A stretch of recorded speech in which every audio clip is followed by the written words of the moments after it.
वैसे तो हमारा भारत देश 15 अगस्त 1947 को आजाद हो गया था, परंतु हमारा गुनार से पूरी लोकसभा क्षेत्र 2019 में जाकर आप सबकी कृपा से, आप सबकी मेहनत से आजाद हुआ था। परंतु एक ऐसा व्यक्ति जो लोकतंत्र का विरोधी है, जिसने अपनी हार को स्वीकार नहीं किया, जनता के जनादेश को नहीं माना, हारने के बावजूद लोकतंत्र को नकारते हुए, जनता के जनादेश को नकारते हुए अपनी ही उस पार्टी के साथ गद्दारी की, जिस पार्टी की वजह से वो आज इस मुकाम पर पहुंचा था, और अपनी पार्टी को धोखा देकर सामने वाले दल में मिल गया, वहां पद के लालच में अपना पद लिया, और पद लेने के बाद दोबारा आ गया जनता के बीच में कि मैं यहीं से चुनाव लड़ूंगा। एक किसान का बेटा, जिसको हम सब ने, क्षेत्र की जनता ने अपना समर्थन देके अपना जनप्रतिनिधि बनाया, और उसका टिकट काटकर वो टिकट लेकर आ गया, जबकि आपको जरूरत नहीं थी चुनाव लड़ने की। आपका राज्यसभा का जो कार्यकाल था वो अभी बाकी था, परंतु आप अपने अहंकार के बस इस क्षेत्र में आज कि मैं चुनाव लड़ूंगा,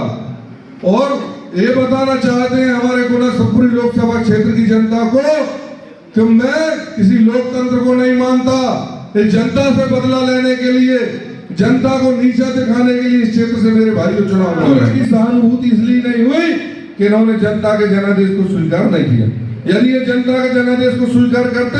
तो इसी लोकसभा क्षेत्र की जनता इन्हें बुलाती कि साहब आ जाइए, आप सांसद बनिए। इनने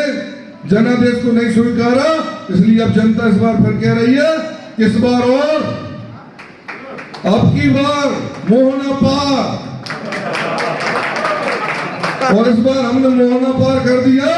तो इस तरफ लौटेंगे ही नहीं।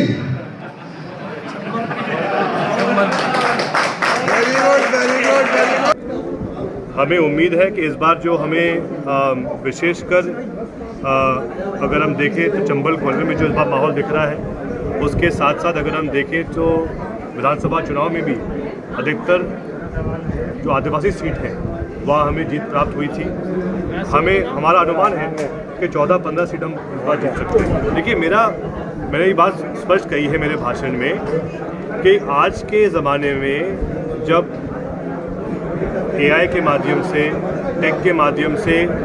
आईफोन जैसी चीज़ें हैक हो रही हैं, तो EVM क्या है। लेकिन मैंने ये भी कहा है कि मैं इस बात पर विश्वास करता हूँ कि जो हमारे नियंत्रण में है हम उस पर ध्यान दें। मैंने स्पष्ट निर्देश दिया है कार्यकर्ताओं को, सभी को, कि हमें